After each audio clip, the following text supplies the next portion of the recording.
Hello friends, welcome back to my YouTube channel Deepti's diary. कैसे हैं आप सब लोग? आई होप आप सब अच्छे होंगे और आप लोगों की दिवाली भी अच्छी बीती होगी।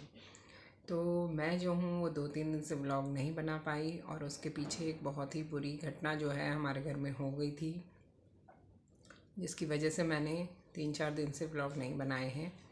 हमारी नानी जी जो यहीं रहती थी मेरी मम्मी के पास मायके में, उनकी छोटी दिवाली वाले दिन वो एक्सपायर हो गई और हम अचानक में बस सब के सब शॉक्ड थे।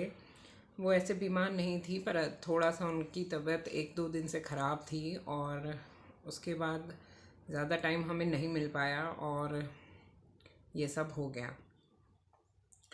तो बस फिर छोटी दिवाली के दिन से लेकर और 2-3 दिन तक मैं वहीं थी और मैं अपने घर भी नहीं आ पाई थी। बच्चे मैंने यहीं छोड़े थे अपनी जेठानी जी के पास और मैं आज सुबह ही वहाँ से आई हूँ। और जब मैं वहाँ से आई हूँ तो बहुत सारा काम था जो मैं घर पर ऐसे ही छोड़कर चली गई थी, उस दिन पूरे नहीं किए थे। किचन भी मेरा पूरा ऐसे ही रह गया था और जो भी मैं काम कर रही थी घर में वो सारे काम अधूरे रह गए थे। तो बस उस दिन कुछ भी नहीं हो पाया था और मैं फटाफट से चली गई थी। अभी भी आप देखेंगे तो मेरा पूरा घर जो है, देखिए, सारा फैला हुआ ही है, क्योंकि मैं सुबह से लगी हूँ इस सब काम को करने में, पर बहुत सारी चीज़ें अभी भी रह रखी हैं करने के लिए।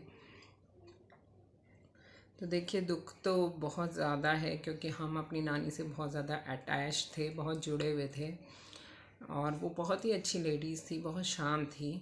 बिल्कुल भी उन्होंने कभी हमारे लिए हमें मतलब किसी भी तरह का कोई भी कमी नहीं होने दी। बचपन से अभी तक हमेशा हमारे साथ रही थी, बहुत अच्छे से रही थी।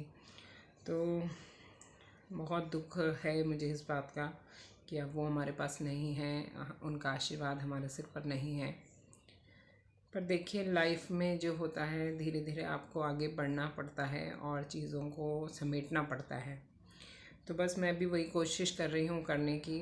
3 दिन से मैं वहीं थी और मैं आज ही सुबह आई अपने घर। तो अब जो है मुझे यहाँ भी देखिए, एक लेडीज़ होने के नाते आपको अपना घर भी समेटना ही पड़ता है, अपने बच्चों को भी देखना ही पड़ता है। तो बस उसी प्रोसेस में मैं भी हूँ।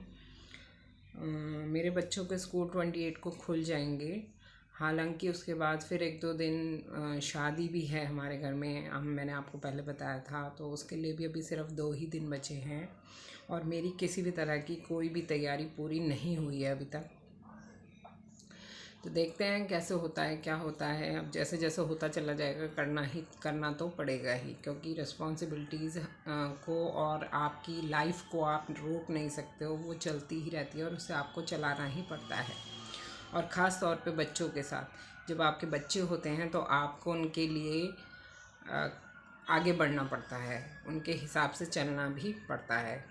तो बस मैं यही कामना करती हूँ कि मेरी नानी जी को भगवान के चरणों में स्थान मिले, उन्हें मोक्ष प्रदान हो और वो जहाँ भी रहें, बस उनका आशीर्वाद हमारे ऊपर बना रहे। और बाकी जो भी होता जाएगा आगे व्लॉग में, जैसे भी होगा, आपको पता ही है कि 2 दिन बाद शादी भी है, तो उसकी भी बहुत सी प्रिपरेशन होंगी। जैसे भी होगा आप मेरे साथ जुड़े रहिएगा और मैं आपको दिखाती रहूँगी कि क्या क्या कैसे कैसे होता है। तब तक के लिए आप अपना ध्यान रखिए, खुश रहिए, मस्त रहिए। Bye bye.